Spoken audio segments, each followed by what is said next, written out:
Good morning class इसमें हमें question है दे रखा है, शो करना है हमें आइटम्स जो प्रिपेयर करने हैं फाइनल अकाउंट्स। तो इसमें फाइनल अकाउंट्स में क्या क्या बनेगा, सबसे पहले हमारा जैसे कि income and expenditure account, receive and payment and then balance sheet. देखिए इसमें हमें डायरेक्ट फाइनल अकाउंट शो करना है, तो हम डायरेक्ट कैपिटल फंड या पेविलियन फंड के हम केसेस बता देते हैं। आप इसे प्रॉपरली अकाउंट में भी मेंटेन करके दिखा सकते हैं कि बैलेंस शीट बनाएं, क्योंकि जैसी सिचुएशन होगी उसके अकॉर्डिंग क्वेश्चन करना है। इनकम और एक्सपेंडिचर बनाएं, उसमें दिखाएं, या फिर मैं एक शॉर्टकट ट्रिक बता रही हूँ, उसमें भी आप कर सकते हैं। जैसे कि आपने सॉल्यूशन डाला, capital fund and pavilion fund डाला and pavilion work in progress, लेकिन ये एक एज अ हिंट है, आपको बनाना प्रॉपर होगा और मैं क्वारी टाइम में चेक करूँगी, आप मुझे सेंड करिएगा अपना कैसे आपने इसमें प्रॉपरली अकाउंट बनाया है, क्योंकि ये सब मैं ऊपर क्वेश्चन काफ़ी समझा चुकी हूँ इस टाइप के। जैसे केस फर्स्ट है, expenditure on construction of Pavilion. Expenditure हो रहा है कंस्ट्रक्शन में, मतलब वर्क इन प्रोग्रेस चल रहा है, तो पेविलियन इन प्रोग्रेस में हमने 6 लाख का अमाउंट डाल दिया और अभी कंप्लीट नहीं हुआ है। कैपिटल फंड उसमें 20 लाख का है, कैपिटल फंड 20 लाख का हो गया। सेकंड केस है, सेकंड केस में एक्सपेंडिचर कंस्ट्रक्शन ऑफ पेविलियन, इसमें भी वर्क इन प्रोग्रेस में 6 लाख अमाउंट आ जाएगा। फिर construction work in progress not yet work completed, यहाँ पे 6 लाख का अमाउंट हमारा कंप्लीटेड नहीं हुआ है। और पेविलियन फंड हमें 10 लाख के दे रखे हैं एंड कैपिटल फंड 20 लाख के दे रखे हैं। तो पेविलियन फंड में 20 लाख और प्लस 6 लाख कर देंगे वर्क इन प्रोग्रेस के, तो 26 लाख हो जाएगा, क्योंकि साथ में हमारे पेविलियन फंड के भी एक्सपेंस दे रखे हैं। पेविलियन फंड में एक्सपेंसेस हमें कितना हुआ है, 10 लाख का, और जिसमें से हमारे कंस्ट्रक्शन में हमारे जो बिल्डिंग कंस्ट्रक्शन की कंस्ट्रक्शन जो एक्सपेंडिचर हुआ पेविलियन का, तो वो 6 लाख का हुआ है। तो हमारा टोटल पेविलियन फंड कितना था, हमारे पास पैसा कितना था, 10 लाख का, और 6 लाख का हमने एक्सपेंस कर दिया, तो ये हम एक्सपेंस माइनस कर देंगे, तो 4 लाख का आपका पेविलियन फंड में अमाउंट आ जाएगा। आई होप इसमें कोई डाउट नहीं होना चाहिए, क्योंकि पेविलियन फंड में अमाउंट ऐड होता है जो वर्क इन प्रोग्रेस का अमाउंट होता है।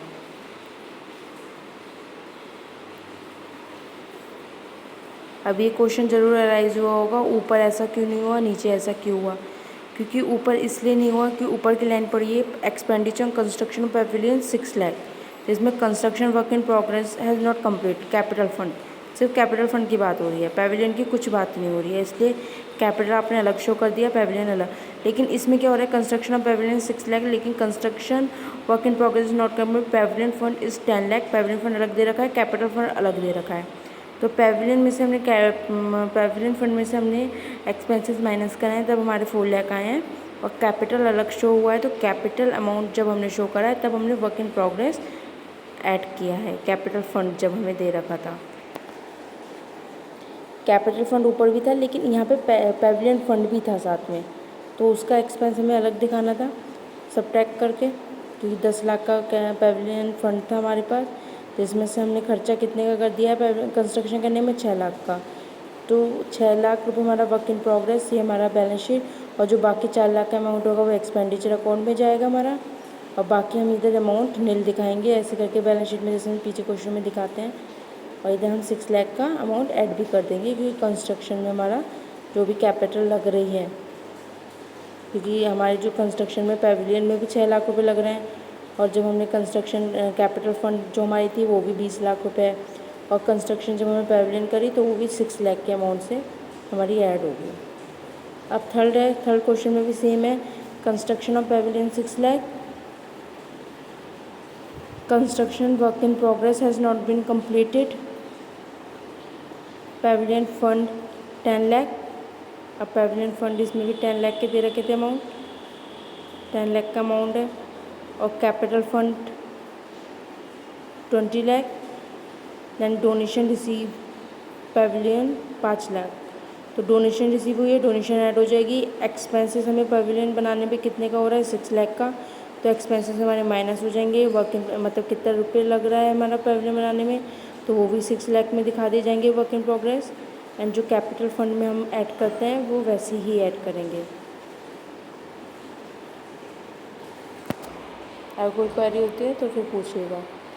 सिंपल क्वेश्चन है। अब next question, subscription receive during the year ended 31 March 2019 or 31 March 2018 1600 रुपये, 31 मार्च 2019 84,400, 31 मार्च 2020 33,200, टोटल अमाउंट इतना हो गया। There are 450 members each paying an annual subscription of 200 rupees. अब हमारे पास कितने मेंबर हैं? 450 मेंबर, और कितने रुपीज़ दे रहे हैं वो? 200 रुपीज़ दे रहे हैं। तो 450 मेंबर्स को मल्टीप्लाई कर दीजिए 200 रुपीज़ से, तो एनुअल सब्सक्रिप्शन हमारा 90,000। अब हमें क्या करना था इस क्वेश्चन में? कैलकुलेट करना था एनुअल सब्सक्रिप्शन और क्रेडिट इनकम एंड एक्सपेंडिचर। तो ये सब्सक्रिप्शन हमारा क्या होता है? इनकम एंड एक्सपेंडिचर में क्रेडिट साइड जाता है। तो आप अकाउंट बनाएंगे इनकम एंड एक्सपेंडिचर और उसमें क्रेडिट साइड में शो करेंगे। और सिंपल इसमें ये सारी चीज़ें ऊपर कन्फ्यूज़न करने के लिए दे रखी हैं, क्योंकि इसमें हमें कैलकुलेशन और कुछ नहीं करना है सब्सक्रिप्शन के। हमें 450 मेंबर भी दे रखे हैं और एनुअल सब्सक्रिप्शन दे रखा है कि हमारा 200 रुपये 200 रुपीज़ का एनुअल सब्सक्रिप्शन बैठ रहा है, इसलिए हमें कोई कैलकुलेशन करने की रिक्वायर्ड नहीं है यहाँ पे। हाँ, अगर वो कहता कि ऊपर प्रीवियस ईयर का कितना हुआ या फिर कोई भी एडजस्टमेंट, तब हमें पूरा शो करके दिखाना पड़ता है एडजस्टमेंट। अब है next question, in the year 31 March 2019 subscription receive by king club Delhi war 4,09,000 including 5,000 rupees ended 31 March 2018। अब प्रीवियस ईयर का सब्सक्रिप्शन है हमारे पास 5,000 रुपये का एंड 10,000 पर एंडेड 31 मार्च 2020 मीन्स 1 अप्रैल अगर 2018 टू 19 की बात करें या 19 टू 20 की, तो 19 टू 20 में 1 अप्रैल 19 टू 20 में ये हमारा प्रीवियस ईयर का होगा 5,000 रुपये 19, और ये हमारा एंडेड ईयर होगा। End of the year 31 March 2019 subscription outstanding for the year 31 March 2019 were 15,000। The subscription due but not receive at the end of previous year. हमारे ऊपर अभी सब्सक्रिप्शन क्या है? ड्यू ही है, आउटस्टैंडिंग ही है एंड ऑफ प्रीवियस ईयर का। अभी तक मिला नहीं है हमें प्रीवियस ईयर का सब्सक्रिप्शन, जो हमें 31 मार्च 2018 को मिलना था 8,000 का। पहले subscription receive in advance on the same date, line पढ़ी है ये अच्छे से। जब सब्सक्रिप्शन रिसीव हुआ है हमें एडवांस में सेम डेट में 18,000, मतलब जो हमें 31 मार्च में सब्सक्रिप्शन 18 का मिला है वो हमारा कौन सा सब्सक्रिप्शन माना जाएगा? एडवांस में मिला है, मीन्स 2019 का 19 का पैसा हमें एडवांस में मिल गया। तो हमने सब्सक्रिप्शन की जो टेबल बना रखी थी, क्या चीज़ें ऐड होती हैं, क्या चीज़ सब्ट्रैक्ट होती हैं, बिल्कुल सेम पैटर्न में फॉर्मूला लगेगा। Subscription receive full year for the year receive by payment account 4,09,000। Outstanding subscription for the year 15,000 आपका ऐड हो जाएंगे। एडवांस रिसीव मीन्स आपका करंट ईयर का एक तरीके का एडवांस हो गया, क्योंकि आपने 18 में पैसा रिसीव करा है सेम डेट में। अगर 18 में पैसा रिसीव करा है तो एडवांस किस चीज़ का? करंट ईयर का, मीन्स वो बिगिनिंग ईयर का अमाउंट है। बिगिनिंग ईयर का वैसे ही हमारा ऐड होता है, और ये एडवांस रिसीव प्रीवियस ईयर का हो तो ऐड ही होता है वो अमाउंट। और ऐसे अगर हमारा रिसीव करा है प्रीवियस ईयर का वो सब्ट्रैक्ट होगा, रिसीव करा है नेक्स्ट ईयर का वो अमाउंट भी हमारा सब्ट्रैक्ट होगा।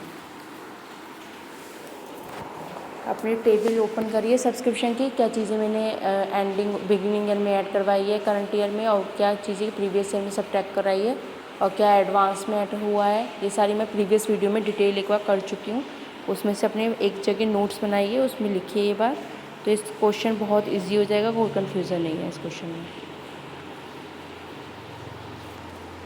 फिर नेक्स्ट क्वेश्चन है, calculate amount of medicine consume during the year 31 March 2019। इसमें ओपनिंग स्टॉक दे रखे हैं, कैरेक्टर्स दे रखे हैं, कैश परचेज दे रखी है, क्लोजिंग कैरेक्टर मेडिसिन के दे रखे हैं। तो ओपनिंग स्टॉक आपका ऐड होता है, क्लोजिंग स्टॉक माइनस होता है, परचेज आपकी ऐड होती है। ये सिंपल सा आपको फॉर्मूला 11th वाला है, पता है। अब कैरेक्टर्स जस्ट अपोजिट हो जाते हैं। कैरेक्टर्स में ओपनिंग कैरेक्टर्स आपके सब्ट्रैक्ट होंगे, क्लोजिंग कैरेक्टर्स आपके प्लस होंगे। तो आप सबसे पहले कैश परचेज़, आपकी परचेज़ कितने की हो रही है?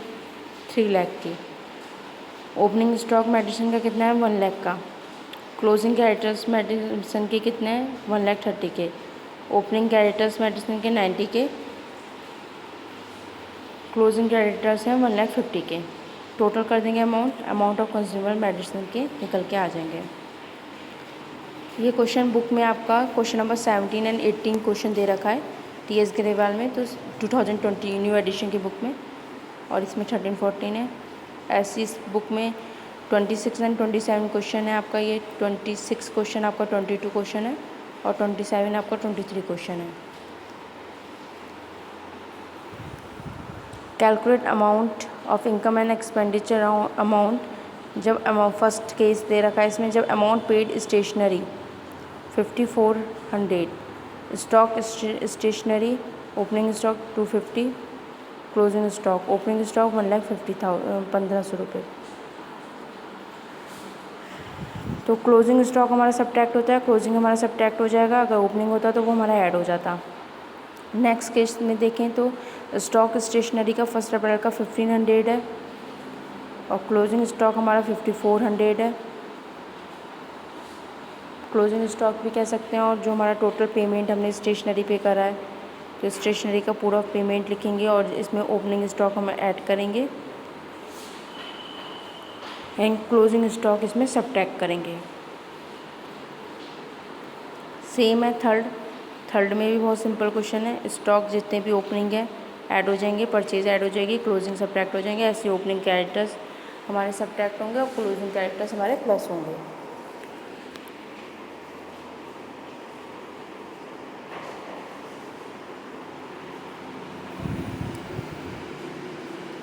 अब है next question, calculation gain and loss of fix asset. क्या हमें गेन हुआ है या लॉस हुआ है फिक्स एसेट पे, तो हम ये वाला क्वेश्चन देख लेते हैं। जब बुक वैल्यू फर्नीचर की दे रखी है 1 अप्रैल 2018 को 6 lakh rupees, than half furniture sold कर दिया आपने 20,000 का, मतलब बुक वैल्यू आपकी कितनी थी, मतलब 60,000 का आपका फर्नीचर था, तो इसमें से हाफ फर्नीचर आपने सेल कर दिया है, मीन्स 30,000 रुपये का सेल कर दिया है, 30,000 रुपये का सेल नहीं हुआ है। और डेप्रिसिएशन उसमें फुल लगेगा, तो डेप्रिसिएशन जब चार्ज हो रहा है हमारा फर्नीचर पे, तो हम डेप चार्ज लगाएंगे फर्नीचर पे। डेप चार्ज हमारा 10% से लग रहा है।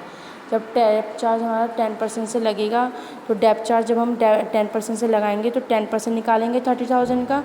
30,000 का जब हम 10% निकालेंगे तो हमारा कितना आ जाएगा 1,500 हमारा 30,000 का आ जाएगा 10% निकालने से, तो हमारा अमाउंट आ जाएगा 28,500। 28,500 में अब हम देखेंगे सेल कितनी की हुई फर्नीचर में, सेल हुई हमारी 20,000 की। तो 20,000 की हम सेल, हमें क्या हुआ, जब हमारी वैल्यू कितनी थी 28,500 की हमारी वैल्यू थी और 20,000 का हमारा सेल हो गया, मीन्स हमें लॉस हुआ है फर्नीचर में। हमें क्या हुआ है, लॉस हुआ है, loss on sale of furniture. ऐसी हमारी जो मशीनरी थी जो बेची नहीं थी हमने, वो हमारी कितने की थी, 30,000 रुपये की थी। और टोटल पोर्शन जो हमने अनसोल्ड करा है उसका अगर हम 10% निकालेंगे तो हमारे कितना अमाउंट आएगा 3,000 रुपीज़। तो हमारी 27,000 की WDV बैठी। और टोटल डेप की बात करें तो टोटल डेप हमारा 4,500 का बैठा। अब इनकम एक्सपेंडिचर में अगर बनाएंगे अकाउंट, तो एक्सपेंडिचर में हम लिखेंगे depreciation of furniture 4,500, loss on sale of furniture 8,500, क्योंकि हमें नुकसान कितने का हुआ है फर्नीचर बेचने में, 8,500 रुपये का।